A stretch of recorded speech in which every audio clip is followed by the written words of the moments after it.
everyone, I'm doing a tag video today. This one is the Guilty Reader tag, which I saw on Jen's channel, Remembered Reads, and I'll leave you the link to the original video down below as well, which is Read Like Wildfire. So this is 10 questions to find out how bad a guilty reader you are. So we'll see how we go. Question 1, have you ever regifted a book you were given? I don't think I ever have. I think if I've been given a book, I've kept it. Regardless, I think I've got them all somewhere in the house. Maybe the loft. So, no. Question 2. Have you ever said you've read a book when you haven't? Nope. And it's the point in that. It's like, I don't even think I've done it by accident. Generally, if I'm not sure, I'll say I've seen it. Rather than, oh, I've read it. But no, it just doesn't occur to me to say that sort of thing. I've either read a book or I haven't, and I'm not going to lie about it. Question 3. Have you ever borrowed a book and not returned it? The cardinal sin. I'm very fortunate. No, that has never ever happened to me. I have had a book overdue and not realised I had it out, and then had to take it back and obviously pay the fine. But no, every book I've borrowed has gone back to the library.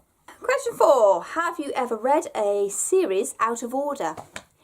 Guilty. Yes, I've done this. The Hamish Macbeth series, I think I started with like book 32 or something like that, and I've been jumping about all over the place. I mean, I've got these two to read at the moment, but I don't read these in order, so I'm sort of keeping it in my head where Hamish's romance is at this point, and who's doing what, and which constable's living with him. So there's that little one.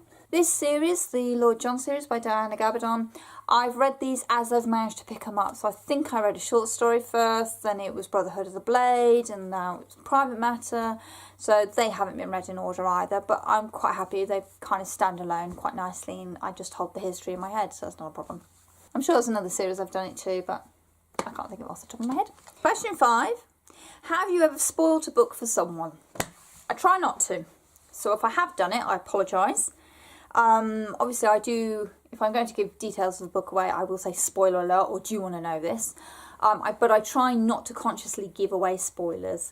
I don't like doing it. I don't like finding things out unless I want to actively find things out. I mean, Game of Thrones, I actively went and found out what was going on because I wanted to know if it got any better from what I was reading.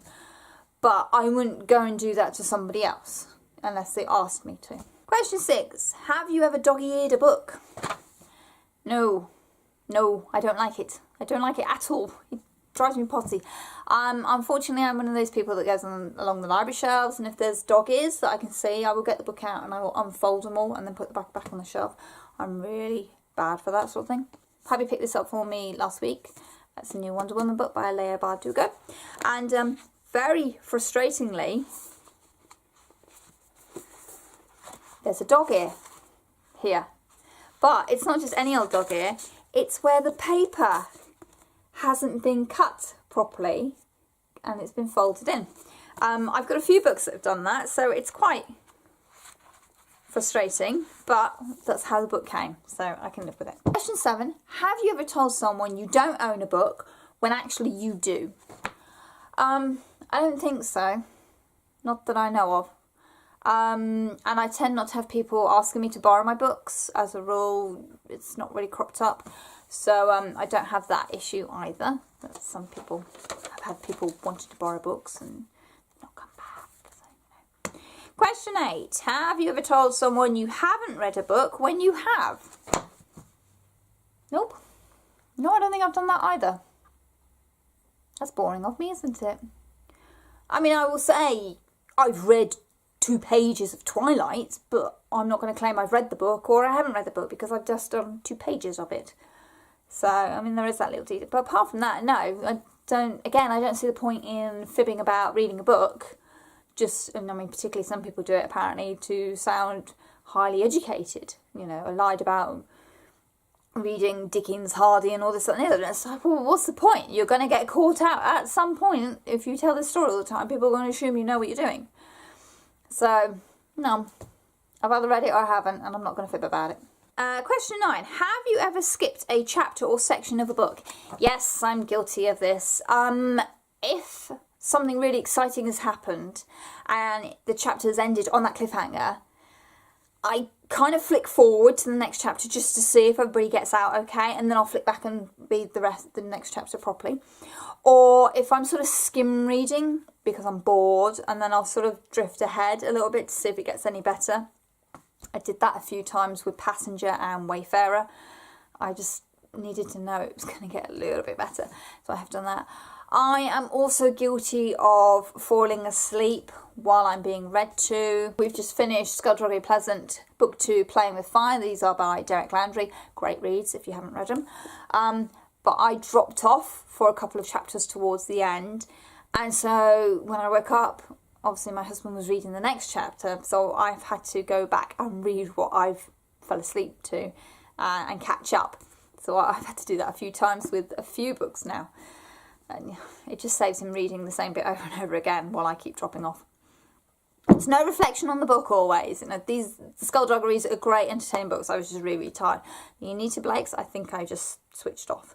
So there we go. And the final question is, question 10. Have you ever bad-mouthed a book you actually liked? I don't know why you do that. You know, if you like a book, you're going to stick up for it. I mean, it doesn't matter what everybody else thinks of it. If you like a book, say you like a book. Don't be ashamed to do that. You know, you're allowed to say, I like Twilight, if you like Twilight. You know, just because most people don't, or most people do, that shouldn't influence how you feel about a book. You should feel confident enough to say, actually, I enjoyed this. You know, so what? It was a good read for me. I found it entertaining. I liked this about it or that about it. So no, I haven't bad-mouthed books that I've liked. I don't see the point in it, and I'm stubborn enough to actually stick by what I like and say it, and not be afraid of people going, well, you know, well, you shouldn't like that. So, what's it got to do with you? I'm allowed to like what I like. You're allowed to like what you like, and you know, let's all just be happy and get on with it. So yeah. Anyway, so that's the Guilty Reader book tag. 10 questions. I'll leave them in the description box if you want to copy them down and do it yourself. I will leave the links to Jen's page and the original video down below, and I will also leave a link to my husband's blog where he did this tag a few days ago, and his answers are quite interesting as well. So thank you very much for watching. If you would like to do this tag, feel free and let me know via Twitter, Goodreads, or Instagram that you've done it. That would be lovely. Or a comment below would be really nice. Thank you very much for watching, and happy reading, everyone. Bye.